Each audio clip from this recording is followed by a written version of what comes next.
우리들이 이 땅에서의 삶 속에서 신앙인으로서 구원받을 수 있는 방법은 무엇일까요? 우리의 구원은 오로지 예수 그리스도밖에 없어요. 구원은요, 얻는 거예요. 지금 안디옥 교회 이방인들이 이 문제를 가지고 바울과 바나바를 예루살렘으로 보냈어요. 당시 유대인들은요, 할례를 받아야 구원의 완성이 이루어진다라고 생각을 했다라는 거죠. 할례는 어떤 행위인 거예요. 그러기에 이방인에게도 너희들이 예수를 믿었냐? 너희들이 하나님을 믿고 구원을 받았냐? 그러면 너희도 뭐 해야 된다? 할례 받아라. 이렇게 얘기했다라는 거죠. 야고보가 일어나서 이렇게 이야기를 하죠. 그러므로 내 의견에는 이방인 중에서 하나님께로 돌아온 자들을 괴롭게 하지 말고. 안디옥 교회 성도들을 혼란스럽게 했던, 야, 니네 할례 받아야 돼. 니네들 구원받았다고 이야기를 하지만 진짜 구원받은 사람은 할례 받아야 되거든. 그러니까 니네 할례 받아야 돼 라고 했던 그 말이 지금 틀리다라고 예루살렘 공회에서, 예루살렘 교회에서 편지를 보낸 거예요. 야고보가 얘기하는 거예요. 야, 구원은 할례로 완성되는 건 아니야. 할례 받는다고 구원받고 할례를 안 받는다고 구원 못 받는 건 아니야. 하지만 너희들이 예수를 믿는 사람이라면 멀리하고 피해야 할 것이 있는데 세 가지만 너희들이 조심하면 참 좋겠다. 그거 하면 너희들 잘한다고 칭찬받을 수 있을 것 같아. 그 세 가지 중에 첫째가 뭐예요? 우상의 제물을 피하라는 거죠. 일단 제사를 지낸 그 고기들이 시장에 다 유통이 됐어요. 그러니까 고기를 먹기 위해서는 다 우상의 제사를 지낸 그 고기를 먹어야 될 수밖에 없다라는 거죠. 하나님이 이외에 다른 신은 없습니다. 다른 신은 모두가 다 사람이 만들어낸 거예요. 나의 필요를 위해서 만들어낸 거예요. 그렇기 때문에 엄밀히 말하면 우상한테 드려진 음식이라고 할지라도 그 우상은 진짜 신이 아니기에 그것을 먹는 거 별로 상관없다라고 생각을 합니다. 근데 왜 여기서는 그것을 피하라고 이야기를 할까요? 아까 물어봤어요. 이 음식을 먹어도 됩니까? 안 됩니까?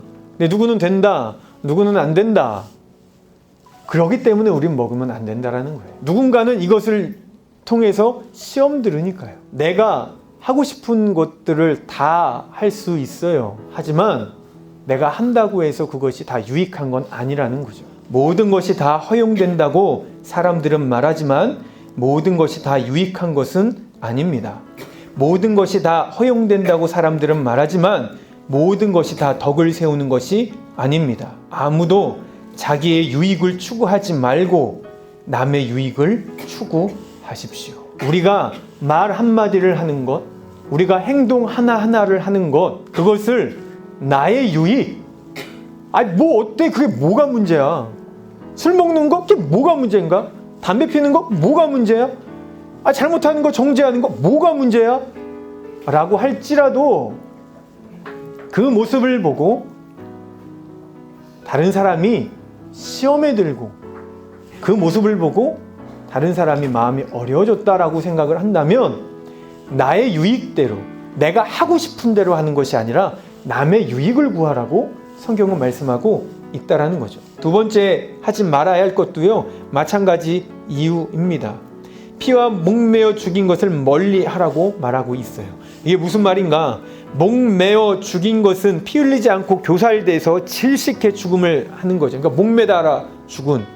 근데 분명히 성경에서는 구약시대에 뭐예요? 피를 다 뽑아야 되거든요. 피 안에 육체의 생명이 있다라고 생각을 했어요, 유대인들은. 그게 구원과는 상관은 없어요. 하지만 왜요? 유대인들은 그것을 철저히 지키거든요. 유대인과 이방인이 연합하기 위해서, 온전한 교제하기 위해서는 이방인들에게 하는 말이 뭐예요? 야, 그거 유대인들은 굉장히 민감하니까 그거 안 하면 좋을 것 같다. 또 마지막으로 우리가 멀리 해야 하는 것은 뭐냐면요, 음행을 멀리하라고 이야기하고 있어요. 음행은 말 그대로 음란한 행위를 말해요. 당시 이방인들은요, 성적으로 매우 부도덕한 삶을 살았어요. 그래서 교회가 그로 인해서 영향을 받았기에 성적으로 물러나면 안 된다라고 이야기를 하고 있다라는 거죠. 로마서에도요, 바울이 언급했듯 동성애와 혼외 정사, 그리고 말로 할 수 없는 부도덕한 성행위가 만연해 있었다라는 거죠. 그런데 오늘날도 그러지 않는가요? 성적으로 문란한 시대에 살고 있어서 우리도 모르는 사이에 성적인 도덕성이 무너지고 있는 게 사실입니다. 이전에는 혼전 성관계에 대해서 잘못됐다라고 이야기를 하고 잘못을 인정을 했어야 하지만 오늘날은 그다지 그러지 않아요. 그게 뭐가 문제예요? 사랑하는데요.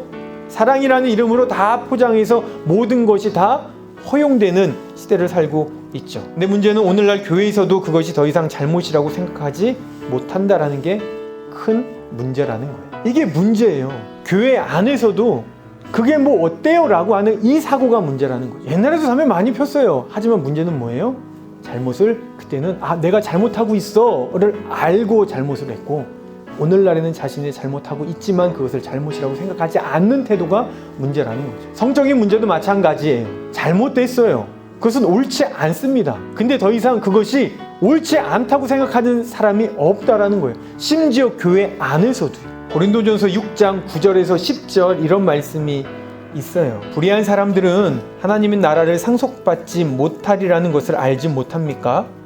착각하지 마십시오. 음행을 하는 사람이나 우상을 숭배하는 사람이나 간음을 하는 사람이나 여성 노릇을 하는 사람이나 동성애를 하는 사람이나 도둑질하는 사람들이나 탐욕을 부리는 사람들이나 술 취하는 사람들이나 남을 중상하는 사람들이나 남의 것을 약탈하는 사람들은 하나님 나라를 상속받지 못할 것입니다. 구원받지 못한다라는 말이라고요. 여러분, 음란은요 죄예요. 그러니 우리는 그것에서 멀어져야 해요. 구원은요 온전한 믿음으로 얻는 거예요. 하나님을 믿는 그 믿음, 예수 그리스도를 믿는 그 믿음, 예수님이 나의 구세주라는 그 믿음으로 얻는 것이지만, 그리스도인이라면, 구원받은 사람이라면 구원받은 사람답게 살아가야 할 삶이 있다라는 것을 기억하시길 바래요. 그래서 나를 생각하기보다 남을 배려하길 바래요. 그리고 내가 넘어질 만한 모든 것들을